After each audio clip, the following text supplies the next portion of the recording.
Hola, les cuento que cuando en TED nos pidieron que preparara una presentación, dije, perfecto, tengo todo el material listo. Y preparé una presentación basada en 2 años de investigación, 10 años de trabajo, 24 meses de maestría, 2.300 kilómetros a pie, más de 86 materias cursadas, 5 años en arquitectura, 3 universidades, 4 becas trabajadas, más de 350 noches sin dormir, 7.800 fotografías y 3.200 gigabytes. Perfecto, tengo todo para hacer una presentación. Una pregunta de TED y todo lo tiré al bote de la basura. La pregunta de TED fue: ¿cómo conectas a la gente? ¿Cómo conectas tus ideas con la gente?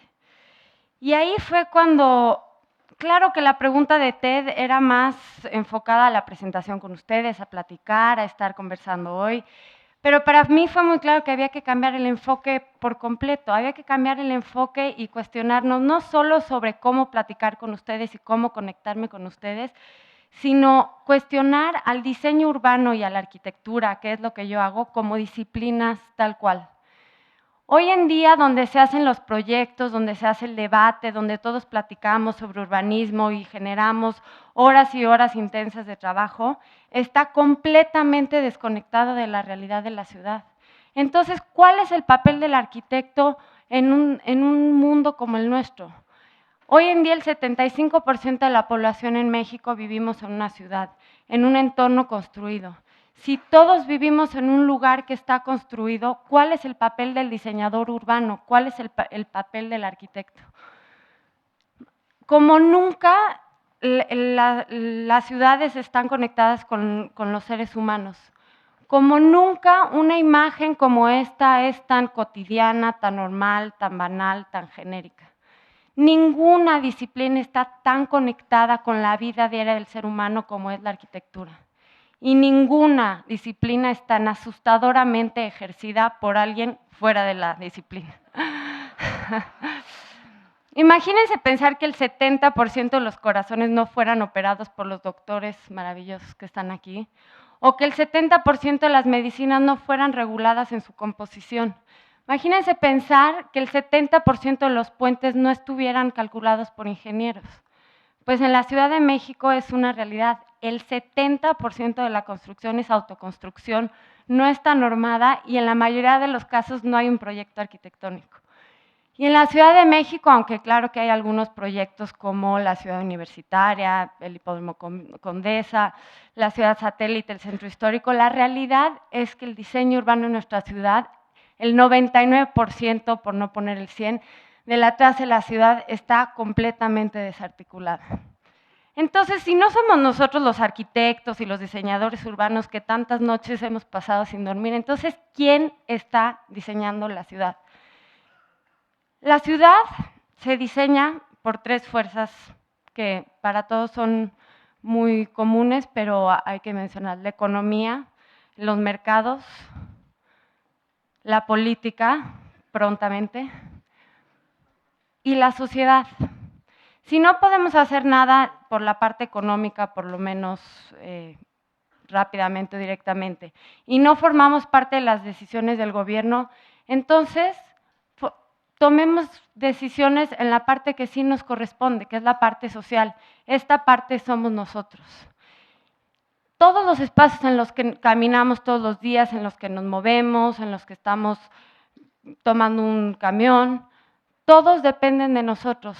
Todos diseñamos la ciudad. Todos somos diseñadores urbanos. Y no es parte de un eslogan nada más como todos vamos a mejorar el mundo. De verdad, cuando no hay un plan rector, cuando no tenemos un proyecto listo para una visión de ciudad, todos, cada uno de nosotros diseñamos la ciudad con las acciones más cotidianas. Si elegimos el metro, si elegimos un bus, si compramos este coche o mejor este coche, si usamos un taxi o nos movemos en patineta, si decidimos usar los espacios públicos, dónde comemos, dónde desayunamos, dónde cenamos, dónde nos encontramos, dónde compramos, si decidimos vivir en un edificio, si decidimos vivir en una casa, dónde trabajamos, cómo nos relacionamos con nuestros vecinos o cómo les enseñamos a nuestros hijos la ciudad, cada una de esas pequeñas decisiones van trazando la forma de nuestra ciudad, la forma física, la forma real de la ciudad. Entonces somos 24 millones de personas diseñando la ciudad. El problema es que todos estamos jalando para diferente lado. Todos estamos diseñando la ciudad sin una dirección clara, sin una agenda común.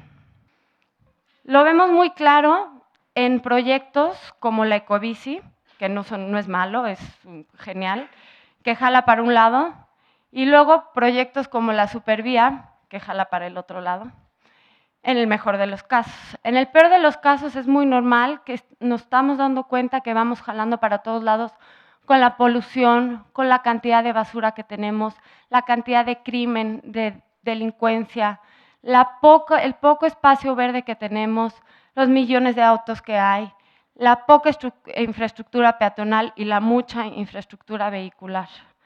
Toda esta nos damos cuenta porque todos jalamos para un lado diferente. Entonces, ¿cómo construimos una visión? Hoy en día ya no podemos tener una visión clásica de crear un mega plan maestro porque ya no es de nuestra época. Esa visión ya no es contemporánea. Y las visiones del mercado, las visiones del gobierno ya no son viables y lo vemos con todos estos problemas. Para hacer de nuestra ciudad, la ciudad que nos gusta, a todos nos gusta vivir en el Distrito Federal, para hacer de esta ciudad una ciudad viable, una ciudad deseable, requerimos de ideas contemporáneas, requerimos de cambiar, de ver lo común, cambiar el enfoque. Y eso es el papel del diseñador. Hoy el diseñador que ya no hace master plans, el diseñador hoy tiene el papel de hacer estrategias y proyectos a largo plazo, tiene que comunicar las posibilidades, divulgar el pensamiento. Es exactamente esa desconexión de las que les hablaba al principio. El diseñador necesita tener ese papel. Entonces, una vez que ya con estas ideas, pensando cuál es el papel del diseñador, todo lo que tuve que tirar al bote de la basura. Entonces, basado en esto, les platico un poco cuál es mi trabajo. Dividido en estos dos campos. En el campo de la comunicación y la divulgación del pensamiento, he empezado a desarrollar un periódico, un simple periódico donde comunicamos las ideas de los arquitectos, las ideas de los diseñadores urbanos, con todas las personas en un formato muy común, que todo mundo conoce, que todo mundo lee, que es urbano, que es cotidiano, y en el que nos comunicamos con la gente. Son estrategias así de pequeñas en las que vamos a poder lograr generar una visión colectiva con la gente, donde realmente vamos a empezar a caminar esos puentes desconectados entre los diseñadores y la ciudad real que lo vive. Esto es un proyecto pequeño que apenas empieza pero tiene que ver con la comunicación. Este periódico podría mostrar un proyecto como cualquier otro. Uno de los proyectos que muestra es este proyecto que se llama Megacentralidades, que es en el que he estado trabajando. El proyecto Megacentralidades es un proyecto que plantea una estrategia de crecimiento para la Ciudad de México, una estrategia de crecimiento sostenible, porque la estrategia que tenemos hoy, si es que existe alguna, ya no es sostenible. Tomo la comparación del cuerpo con la Ciudad de México. Es una comparación muy clásica, pero es muy útil para explicar a la ciudad. La Ciudad de México tiene unos puntos neurálgicos, al igual que el cuerpo, donde se procesa toda la información que pasa sobre ella. En el caso del cuerpo humano, todo el mundo los conoce, son el corazón, el cerebro, el pulmón, los doctores sabrán mejor. En el caso de la Ciudad de México son 45 puntos, 45 estaciones que se llaman CTRAMS, Centros de Transferencia Modal, mejor conocidos como paraderos. Estos paraderos, que todo mundo creemos que nada más son como lugares de desastre, Son 45 puntos que distribuyen a más de 6 millones de personas todos los días en la ciudad. Estos paraderos tienen diferente localización, diferente función, al igual que el cuerpo, diferente tamaño. La diferencia es que en el cuerpo es muy fácil detectar su importancia. En el caso de la ciudad no es lo mismo. Y aún más importante, en el caso del cuerpo están todos conectados y existe un sistema, un entendimiento, un sistema integral. En el caso de la Ciudad de México ni siquiera sabemos que deberían de estar conectados. Aunque están conectados ya por la red de transporte y por eso tienen ese potencial tan grande, por eso son tan importantes. Hoy en día nos hemos dedicado, en vez de hacer un urbanismo que toma los puntos más importantes, nos hemos dedicado a hacer un urbanismo de vernos mejor, como si fuéramos en el cuerpo y nada más nos dedicáramos a arreglar. No está mal, pero no nos va a llevar a ningún lado, no nos va a llevar a un lugar, a un futuro sostenible. En la ciudad, estos centros son estaciones. Lo que yo les invito a pensar es que no los pensemos solo como estaciones, sino los pensemos como un radio de influencia de la estación. 1 kilómetro nada más, son 10 minutos caminando, todo el mundo camina 10 minutos. Si lográramos en estos radios de 10 kilómetros, de 1 kilómetro, perdón, en la ciudad, poner todas las actividades nuevas, todo el crecimiento de población, toda la nueva vivienda que se va a requerir, todos los nuevos edificios que se van a requerir, entonces la ciudad empezaría a crecer hacia arriba, una ciudad más compacta y no este infinito crecimiento de la ciudad. Revirtiendo esta clásica noción de querer llevar transporte a la gente. La vida entera hemos tratado de llevar transporte a la gente y entonces tenemos la mancha urbana de la Ciudad de México creciendo sin parar. Y revertirlo por llevar la gente al transporte. ¿Y cómo lo hacemos? Literalmente poniendo a la gente encima del transporte, poniendo a los parques encima del transporte, el trabajo, las actividades, los deportes, las iglesias, los templos, todo encima del transporte o junto al transporte. Si no es encima, en torres, entonces puede ser distribuido en diferentes esquemas, pero sin salirnos de estos círculos que ya están conectados hoy con el transporte público, ya están conectados en esta red, ya los tenemos identificados. Y entonces comenzaríamos a tener 45 puntos de crecimiento, 45 oportunidades para crecer la ciudad.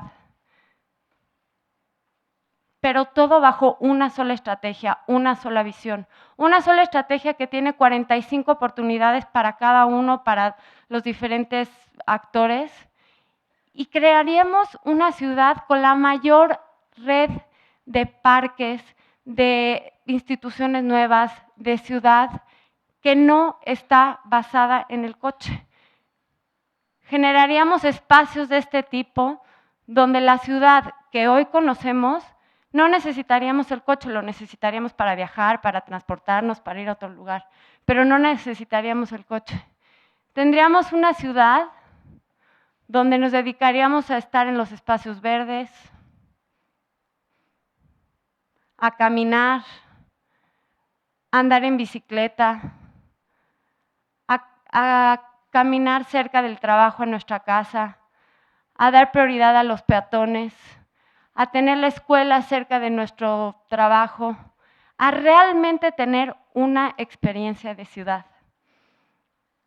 Muestro esta caricatura porque me siento el arquitecto vendiéndole la idea al desarrollador, donde está diciendo, es que de verdad hay uso público, pero para el desarrollador es menos área rentable, ¿no? Pero es que va a ser una gran contribución a la ciudad, bueno, pero yo no soy el jefe de gobierno.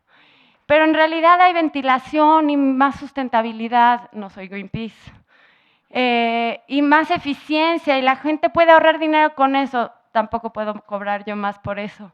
Bueno, pero hay mejores espacios para vivir, sí, pero yo cobro por metro cuadrado. Nadie dijo que iba a ser fácil. Tomar conciencia, decidir, apoyar, atrevernos a dejar el coche, irnos a vivir cerca de las estaciones no es fácil, pero les prometo que va a ser una mejor solución, va a ser una solución que va a ser sostenible. En el caso del desarrollador, va a ser más barato. Muchas gracias.